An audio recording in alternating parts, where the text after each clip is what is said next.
المؤمنین صدق اللہ العظیم۔ میں اس وقت کچھ بات کرنے نہیں بلکہ آپ حضرات کو بیدار کرنے کے لیے آیا ہوں۔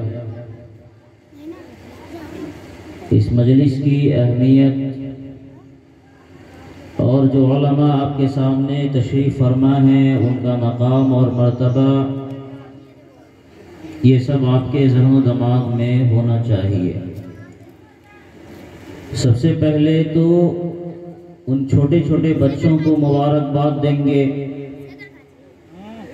جن بچوں نے اتنے عظیم الشان پروگرام کرنے کو گویا اپنی زندگی کا ایک کھیل بنا لیا ہے۔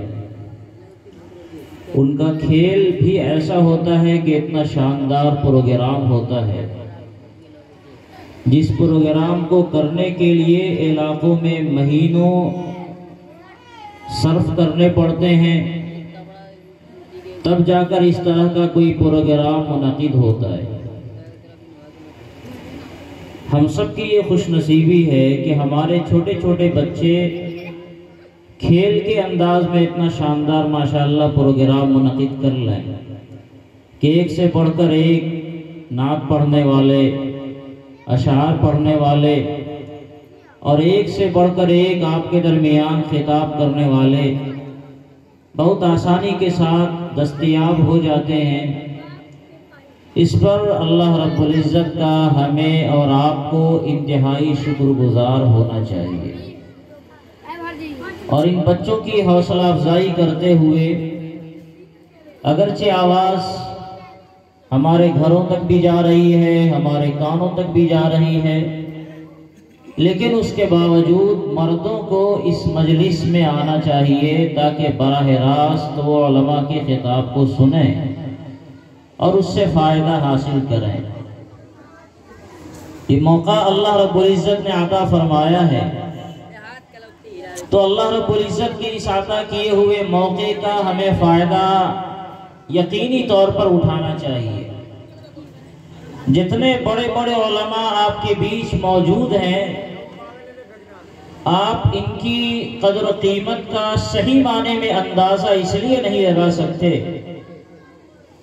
کہ اللہ تعالیٰ نے بڑی وافر مقدار میں آپ کو علماء کی جماعت کو عطا فرمایا ہے۔ خدا غریق رحمت فرمائے استاد الاساتذہ عارف باللہ حضرت مولانا قاضی حبیب اللہ صاحب نور اللہ مرقدہ پر کہ انہوں نے ایسی ٹیم تیار کر دی ہے کہ میں سمجھتا ہوں انشاءاللہ اگر اللہ رب العزت کا فضل اسی طرح شامل حال رہا تو اس علاقوں کو صدیوں تک علماء کی محتاجگی انشاءاللہ تبارک و تعالی نہیں ہوگی۔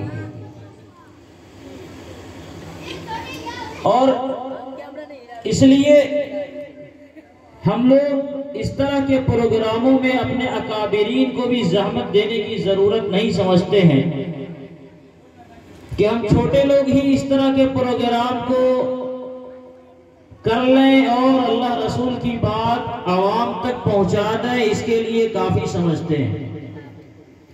ہمارے جو اساتذہ ہیں، جو اکابرین ہیں، ان کے ذمے اور بھی بہت سارے کام ہیں، ملت کے تقاضے ہیں، اس لیے ان حضرات کو زحمت اسی لیے نہیں دی جاتی کہ ہم تلامذہ کی جو ایک ٹیم ہے یہی لوگ سارا کام کر لیں اور اپنے اساتذہ کو دوسرے کاموں کے لیے فارغ رکھیں۔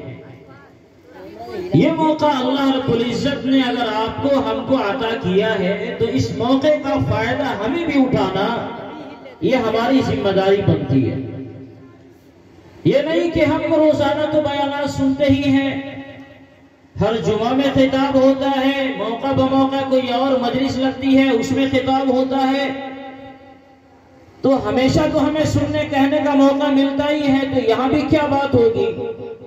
وہی گھسی پٹی باتیں ہوں گی، نماز پڑھو، روزہ رکھو، زکوٰۃ دو، حج ادا کرو، جھوٹ نہیں بولو، سچ بولو، اللہ رب العزت کی فرما برداری کرو، نافرمانیوں سے بچو، اسی طرح کی باتیں ہوں گی۔ تو یہ سب باتیں تو ہمیں معلوم ہے، لہذا مجلس میں جانے اور سننے کی ضرورت کیا ہے؟ اس ذہن و دماغ کو، اگر ہمارے ذہن و دماغ میں یہ بات ہے تو اس کو نکال دیں۔ ایک بات 1000 مرتبہ ہم سنتے ہیں، لیکن کب کس کی زبان سے کیسی بات نکلے اور اللہ رب العزت اس بات سے ہماری زندگی کی کایا پلٹ دے، اس کا اندازہ ہم اور آپ یقینی طور پر نہیں لگا سکتے۔ آپ کے بیچ ایک صاحب دل عالم مولانا قدرت اللہ نعمانی صاحب تشریف فرمائے۔ میں نے ان کے لیے ایک عجیب جملہ استعمال کیا ہے، اگرچہ ان کے بیان میں بعض حضرات کو ہو سکتا ہے کچھ کمیاں نظر آویں، لیکن جو بات دل سے نکلتی ہے وہ دل پر اثر کرتی ہے۔ بہت آسان نہیں ہے کہ یہ آنکھ آنسو بہا دے۔ جب انسان کا دل غموں سے چور ہو جاتا ہے تب آنکھیں بہنے پر مجبور ہویا کرتی ہیں۔ اللہ تعالیٰ نے یہ نعمت ہمیں عطا فرمایا ہے۔ مولانا صادق صاحب صلاحیتوں کے پہاڑ، لیکن چونکہ ہمارے بیچ رہتے ہیں اس لیے ان کی قدر و قیمت کا ہمیں صحیح احساس نہیں ہے۔ مولانا عادل صاحب صلاحیت اور صالحیت بھی اللہ تعالیٰ نے ویسی رکھی، اور زبان کا ملکہ بھی اللہ نے ویسا ہی دیا کہ ایک مجمع نہیں، بڑے سے بڑے مجمع کو اگر وہ خطاب کرنے پر آویں تو اپنے عمر کے کم ہونے کے باوجود بھی پورے مجمع کو اپنے شہر کے اندر ایسی گرفت کر لیں کہ مجمع میں کوئی بھی آدمی چو مارنے کی ہمت نہ کرے۔ لیکن ہمارے بیچ ہیں، ہمارے بچے ہیں، اس لیے ہوں گے کوئی مفتی مسیح صاحب جو ذوق اور جو درد دل اللہ نے دیا ہے، ہو سکتا ہے کہ آپ کو ان کی آواز میں لگے کہ آواز پھنسی ہوئی ہے، لیکن اس پھنسی ہوئی آواز پہ جو درد ہوتا ہے، اگر آپ کے پاس درد کو پہچاننے کا کوئی واقعی نمونہ ہے اور اس نمونے کو کوئی آلہ ہے، اس آلے کو آپ لگاویں تو بالکل ہائی ڈگری پر ہوگا۔ ایک بڑے عالم گزرے حضرت مولانا انظر شاہ کشمیری رحمت اللہ علیہ، بہت بڑے محدث گزرے ہیں حضرت مولانا انور شاہ کشمیری رحمت اللہ علیہ، جن کو دارالعلوم دیوبند کا پورا کتب خانہ یاد تھا۔ انہی کے صاحبزادے تھے اور بڑے عالم تھے، بڑے بڑوں کے اساتذہ میں تھے، ناک سے بولتے تھے۔ تو بظاہر تو یہ ہے کہ وہ ناک سے بولنا ہے، کیسا لگے گا سننے میں، لیکن جب وہ بولنے پر آتے تھے تو بڑا سے بڑا آدمی بھی سننے پر مجبور ہو جاتا تھا۔ ایک اور بڑے عالم گزرے ہیں، میں نام نہیں لوں گا، ان کی زبان میں لکنت تھی، بولتے تھے تو ہکلا کر بولتے تھے، لیکن انہوں نے اتنا بڑا کام کیا، اتنا بڑا کام کیا کہ ان کے کام سے صرف ہندوستان نہیں، آج پوری دنیا ان کے کاموں کو جانتی ہے۔ ان کا پیغام دنیا کے مسلمانوں کے ایک ایک گھر میں پہنچا ہوا ہے۔ تو اس صلاحیت و صالحیت کے حاملین علماء اللہ رب العزت نے آپ کو ہمیں عطا فرمایا ہے، اور قاضی صاحب تو قاضی صاحب ہی ہیں، ان کا تو جواب ہی نہیں ہے، کہنا ہی کیا ہے، ماشاءاللہ۔ اللہ تعالیٰ نے اس کم عمری میں جو لیاقت، جو مقام انہیں عطا فرمایا ہے، اللہ اس میں اور روز افزوں ترقی فرمائے اور اپنی رضا کا ذریعہ بنائے۔ میں کہنا ہی چاہ رہا ہوں، ہمارے بیچ مولانا سیف اللہ صاحب نعمانی، درد دل اللہ رب العزت نے انہیں عطا فرمایا ہے، اور بے چین رہتے ہیں کہ امت کی اصلاح کا کون سا وہ طریقہ ہو جو اپنایا جائے تاکہ ہمارے لوگوں تک، ہماری ماں بہنوں تک، ہمارے بزرگوں تک اللہ رسول کا پیغام کس طرح پہنچے اور لوگ کس طرح اللہ کی بات ماننے والے، آقا صلی اللہ علیہ وسلم کی تعلیمات پر عمل کرنے والے بنیں۔ بے چینی ستائے رہتی ہے، تو ایک سے بڑھ کر ایک آفتاب و مہتاب آپ کے اسٹیج پر، آپ کے گاؤں میں، آپ کے حلقے میں اللہ رب العزت نے عطا فرمایا ہے۔ لیکن چونکہ یہ سب ہمارے لوگ ہیں، تو میں کہا کرتا ہوں ایک مثل ہے، گھر کی مرغی دال برابر۔ یہی لوگ باہر جاتے ہیں تو دنیا انہیں چومتی ہے، لیکن گھر میں ہے تو گھر کی مرغی دال برابر۔ ہم لوگوں کو ہی کون پوچھتا ہے؟ میں شکایت نہیں کر رہا ہوں، میں ایک بات کہہ رہا ہوں کہ علماء کی جیسی قدر ہونی چاہیے، یقیناً ویسی قدر اگر آپ دیں تو ان کی باتوں سے آپ کو فائدہ ہوگا۔ اس امید میں نہ رہیں کہ وہی پرانی باتیں آئیں گی، وہی مضامین آئیں گے، نہ جانے کب کس کی زبان سے کون سا جملہ نکلے اور وہ آپ کے دل کو اپیل کر لے اور اس سے آپ کی زندگی بدل جائے۔ قرآن کریم کی اس آیت میں جس کو میں نے تلاوت کیا ہے، اللہ رب العزت نے آقا صلی اللہ علیہ وسلم کو یہی حکم دیا، وَذَكِّرْ فَإِنَّ الذِّكْرَىٰ تَنفَعُ الْمُؤْمِنِينَ۔ اے نبی آپ نصیحت کریں، جو نہ ماننے والے ہیں ان کے نہ ماننے سے، ان کی ملامت کرنے سے آپ کو پریشان نہیں ہونا ہے۔ آپ نصیحت کریں، کرتے رہیں، جن کو ماننا ہوگا وہ مان لیں گے، اور جو مان چکے، جو ایمان والے ہیں، ان کو تو فائدہ ہوگا ہی ہوگا۔ یہ نہیں ہو سکتا کہ ایمان والوں کو نصیحت کی جائے اور ایمان والا طلب کے ساتھ بیٹھا ہوا ہو اور اسے فائدہ نہیں ہو، نہیں ہو سکتا ہے۔ آپ کو ہمیں احساس نہیں ہو کہ شاید فائدہ نہیں ہو رہا ہے، اس بیان سے کیا ہوا، لیکن زندگی کے کسی نہ کسی موڑ پر یہ بیان آپ کو انشاءاللہ کام آئیں گے۔ حضرت ابراہیم ابن ادہم رحمۃ اللہ علیہ بڑے مشہور بزرگ گزرے ہیں۔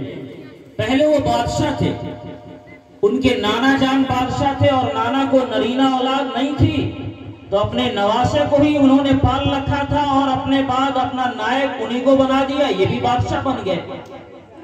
اب بادشاہ بنے ہیں، ان کی زندگی میں دو واقعہ پیش آیا اور بڑا معمولی واقعہ پیش آیا۔ دیکھیے کن باتوں کا اثر انسانوں کی زندگی پر کیسے پڑتا ہے، کوئی جاننے والا نہیں ہے۔ ہمیں آپ کی باتوں سے کیا فائدہ ہوگا ہمیں پتہ نہیں ہے، اللہ تعالیٰ آپ کی باتوں میں شاید وہ اثر ڈال دیں جس سے ہمیں فائدہ ہو جائے، یہ بھی ہو سکتا ہے۔ ضروری نہیں ہے کہ کوئی آدمی بڑا ہو جائے تو چھوٹے کی بات سے اس کو فائدہ نہیں ہوگا، کوئی ضروری نہیں ہے۔ چھوٹے کی زبان سے بھی بعض اوقات ایسی باتیں نکل جایا کرتی ہیں جو بڑوں کی زندگیاں بدل دیتی ہیں۔ میں ابراہیم ابن ادہم رحمۃ اللہ علیہ کی بات کر رہا ہوں۔ ایک مرتبہ بادشاہ تھے، دربار سجا ہوا تھا، امارا وزراء افسران سارے لوگ جمع تھے۔ ایک آدمی آیا باہر کا اور وہ مجلس میں آ کر وہ کہتا ہے کہ مجھے یہاں ٹھہرنا ہے۔ تو لوگوں نے بتایا کہ کیا تم اس کو ہوٹل سمجھ رکھے ہو؟ جب اس نے یہ کہا کہ مجھے ٹھہرنا ہے، مجھے ٹھہرنے کی اجازت دی جائے، تو لوگ بھر گئے کہ بھائی یہ بادشاہ کی سلامت کا دربار ہے، یہ کوئی ہوٹل نہیں ہے، یہ کوئی لاج نہیں ہے جہاں تم ٹھہرنے کے لیے آئے ہو، بادشاہ کے دربار میں ٹھہرنا مانگتے ہو تم، عجیب سی بیوقوفی ہے۔ تو یہ بندہ ذرا بھولے پن کے ساتھ ادھر دیکھا ادھر دیکھا، او یہ سرائے نہیں ہے، ہوٹل کو پہلے زمانے میں سرائے کہا جاتا، او یہ سرائے نہیں ہے جہاں ٹھہرا نہیں جاتا۔ تو لوگوں نے ڈانٹا تمہیں نظر نہیں آتا، بادشاہ سلامت بیٹھے ہوئے ہیں، عمرا اور وزراء بیٹھے ہوئے ہیں، نظر نہیں آ رہا، یہ ٹھہرنے کی جگہ نہیں، یہ بادشاہ کا دربار ہے، اگر ٹھہرنا ہو تو کہیں اور جا کر ٹھہرو، کسی ہوٹل میں جگہ تلاش کرو۔ تو اس نے پوچھا کہ بادشاہ سلامت آپ ہمیشہ سے بادشاہ تھے یا آپ سے پہلے بھی کوئی تھا؟ یہ بڑا عجیب سوال کیا تم نے یار، یہ کیا مطلب ہوتا ہے میں ہمیشہ سے بادشاہ ہوں؟ سوال ہی نہیں بنتا ہے، میری عمر 60 سال ہے، تو اس سے پہلے کوئی دوسرا بادشاہ رہا ہوگا۔ تو آپ سے پہلے کون بادشاہ تھے؟ تو مجھ سے پہلے فلاں صاحب تھے۔ اچھا ان سے پہلے کون تھے؟ تو مجھ سے پہلے فلاں صاحب تھے۔ ان سے پہلے کون تھے؟ تو ان سے پہلے فلاں صاحب تھے۔ 2 3 4 مرتبہ جب اس نے سوال کیا اور یہی تذکرہ بار بار ہوتا رہا کہ ان سے پہلے فلاں بادشاہ، ان سے پہلے فلاں بادشاہ، ان سے پہلے فلاں بادشاہ، تو پھر اس نے پوچھا وہ بادشاہ سب ہیں کہاں، ذرا ان سے بھی ملاقات تو کروائیے۔ تو کہا آپ کا دماغ تو نہیں خراب ہو گیا، وہ آئے چلے گئے تب نہ دوسرا بادشاہ بنا، پھر وہ آئے وہ چلے گئے تب دوسرا بنا، وہ آئے وہ چلے گئے تب میں بنا، اور میں بھی چلا جاؤں گا تو کوئی دوسرا بنے گا۔ تب اس نے کہا کہ میں تو یہ سمجھ رہا تھا کہ یہ واقعی شاید بادشاہ کا مکان ہے، لیکن آپ کی اس تفصیلی گفتگو سے یہ پتا چلا کہ یہ سرائے ہوٹل ہے، کیونکہ ہوٹل کہتے ہی اسے ہیں کہ آج یہ آدمی قیام پذیر ہے، 2 دن یہ ٹھہرا، اس کے بعد چلا گیا، کل دوسرا آئے گا، وہ آیا چلا گیا، پرسوں دوسرا آئے گا۔ اگر آپ کا یہ ذاتی مکان ہوتا تو ہمیشہ سے آپ رہتے اور آپ کو کوئی نکال نہیں سکتا تھا۔ یہ آپ کا ذاتی مکان نہیں ہے، یہ تو ہوٹل ہے، سرائے ہے۔ پہلے کوئی اور تھا، پھر اس کے بعد کوئی اور آیا، پھر کوئی اور آیا، اور آپ بھی ہیں تو آپ بھی کسی نہ کسی دن چلے جائیں گے، پھر کوئی اور آئے گا۔ بتائیے اس بات میں کوئی جان لگ رہی ہے آپ کو؟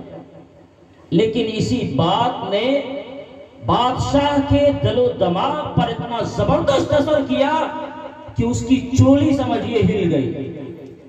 بادشاہ سوچنے پر مجبور ہو گیا کہ اس بندے نے آخرت کی طرف ہمیں متوجہ کیا ہے کہ یہ دنیا تمہاری جگہ نہیں ہے، یہاں سے تمہیں آج نہ کل جانا ہے۔ جو بھی بیٹھا، جو بھی آیا، سب کو جانا تھا، سب چلے گئے، تو تم آئے تو تمہیں ہمیشہ کے لیے رہنا ہوگا؟ نہیں، تمہیں بھی جانا ہوگا۔ آدھی زندگی اسی وقت بدل گئی، مگر بادشاہت ابھی بھی انہوں نے نہیں چھوڑا، بادشاہت کرتے رہے۔ پھر ایک دن کیا ہوا، رات میں سوئے ہوئے تھے محل میں، چھت کے اوپر رات میں چلنے کی آواز آئی۔ اب ظاہر ہے آپ گھر میں سوئے ہوئے ہوں اور آپ کے چھت پر رات میں چلنے کی آواز آئے گی تو ہمارا اور آپ کا تو پیخانہ ہی خطرہ کر جائے گا، شاید جنات ہو، ورنہ انسان تو آ نہیں سکتا ہے۔ جنات نے ادھم مچا رکھا ہے چھت کے اوپر، تو ہم لوگ تو مارے ڈر کے تو اور دبک جائیں گے کہ پتہ نہیں کون مخلوق آ گئی رات میں، یا یہ ہوگا کہ چور ڈاکو ہے تو اور پریشانی ہوگی کہیں گولی نہ مار دے۔ لیکن بادشاہ ہے تو اس کے پاس فوج تھی، اس نے بولا بھیجا کسی کو، پکڑ کے لایا، کون ہے وہ بندہ؟ پکڑ کے لایا، کہا بھئی تم کون ہو اور بادشاہ کی چھت پر تم رات میں کیوں ٹہل رہے ہو؟ تو اس نے کہا حضور میرا اونٹ گم ہو گیا ہے، بھائی میں تلاش کر رہا ہوں۔ کیسی عقل مندی کی بات کی، میرا اونٹ گم ہو گیا ہے اور میں اسی کو تلاش کرتے کرتے میں اس چھت پر آ گیا ہوں۔ تو بادشاہ نے کہا آپ کو لگتا ہے دماغ چل گیا ہے، اونٹ کو تلاش کرنا ہے تو آپ گاؤں محلے میں تلاش کریں گے، یہ کیا کہ ہمارے چھت کے اوپر آپ آ گئے، یہاں آپ کے اونٹ کا کیا کام؟ یہاں تو ہمارے شاہی محل کا دروازہ بند ہے، وہ تو دروازے میں بھی نہیں آ سکتا، چھت کے اوپر کیسے چلا گیا؟ تو اس بندے نے کہا جب اونٹ اس چھت پر نہیں مل سکتا ہے تو کیا آپ سمجھ سکتے ہیں کہ اللہ رب العزت کی رضا اس محل میں آپ کو ملے گی؟ اس اونٹ کے تلاش کرنے کی یہ جگہ اگر نہیں ہو سکتی ہے تو آخرت کو بنانے کی بھی یہ جگہ نہیں ہو سکتی۔ اگر آپ کو اللہ کی رضا تلاش کرنی ہے تو آپ کو بھی یہ محل، یہ نرم و نازک گدے، یہ آرام، یہ سب چھوڑ دینا ہوگا، تب جا کر اللہ کی رضا آپ کو ملے گی۔ اور اس جملے نے اتنا اثر کیا کہ بالآخر وہ بادشاہ ساری بادشاہت کو چھوڑ کر تنے تنہا رات میں نکل گئے۔ اب دیکھیے کہاں کون سا جملہ تھا، کون سی اس میں معرفت تھی، اور وہ جو آیا ہوا تھا وہ کوئی انسان نہیں تھا، کوئی غیبی فرشتہ رہا ہوگا، ورنہ ظاہر ہے بادشاہ کے محل میں چھت پر پہنچنے کی کوئی شکل ہی نہیں تھی، آدمی کہاں سے آ جائے گا؟ اللہ رب العزت نے اس بادشاہ کی اصلاح کے لیے کسی کو بھیجا تھا اور وہ آیا اور اصلاح کیا اور چل بسا۔ اس کے بعد اس بادشاہ کی جو زندگی پلٹی ہے اور اس کے جو واقعات زندگی میں ہوئے ہیں، پھر اللہ رب العزت نے جو مقام عطا فرمایا ہے وہ بھی ایک تفصیلی باب ہے، کبھی سننے کا موقع ہو یا پڑھنے کا موقع ہو تو سنیے گا اور پڑھیے گا۔ میں یہ کہنا چاہ رہا ہوں کب کس کی بات سے کس کو کتنا فائدہ ہو جائے یہ کہا نہیں جا سکتا ہے، اس لیے کہ اللہ رب العزت کا ارشاد ہے وَذَكِّرْ فَإِنَّ الذِّكْرَى تَنْفَعُ الْمُؤْمِنِينَ۔ اے نبی آپ کا کام اللہ کے پیغام کو اللہ کے بندوں تک پہنچانا ہے، آپ پہنچائیں، جنہیں فائدہ ہونا ہوگا انہیں فائدہ ہو جائے گا، اور جو ایمان والے ہیں انہیں فائدہ ہو کر رہے گا۔ ہم یقیناً ایمان والے ہیں، اللہ رسول کی باتوں سے ہمیں یقینی طور پر فائدہ ہوگا، اس لیے میں یہ صرف گزارش کرنے آیا ہوں کہ ہمارے علماء کا آپ کے سامنے جو بیان ہو تو طالب بن کر سنیں، توجہ کے ساتھ سنیں، اور اس طرح کے پروگرام میں ہم لوگ خاص طور سے اس لیے وقت دیتے ہیں کہ کم سے کم اللہ رسول کا پیغام آپ تک ہماری ٹوٹی پھوٹی زبان سے پہنچ جائے، شاید کچھ مجھے بھی کام آ جائے اور آپ کو بھی کام آ جائے۔ اور خاص طور سے جو ہماری مائیں بہنیں ہیں جن کو سننے کا عام طور سے موقع نہیں ملتا، تو آواز تھوڑی بڑھا دی جاتی ہے تاکہ ماں بہنیں گھروں میں بیٹھ کر بھی سن سکیں اور اللہ رسول کا پیغام ان تک پہنچے، تو ان کی زندگیوں میں بھی اصلاح آوے، تبدیلی آوے، اور اللہ رب العزت کے احکام کے مطابق انہیں بھی زندگی گزارنا آوے۔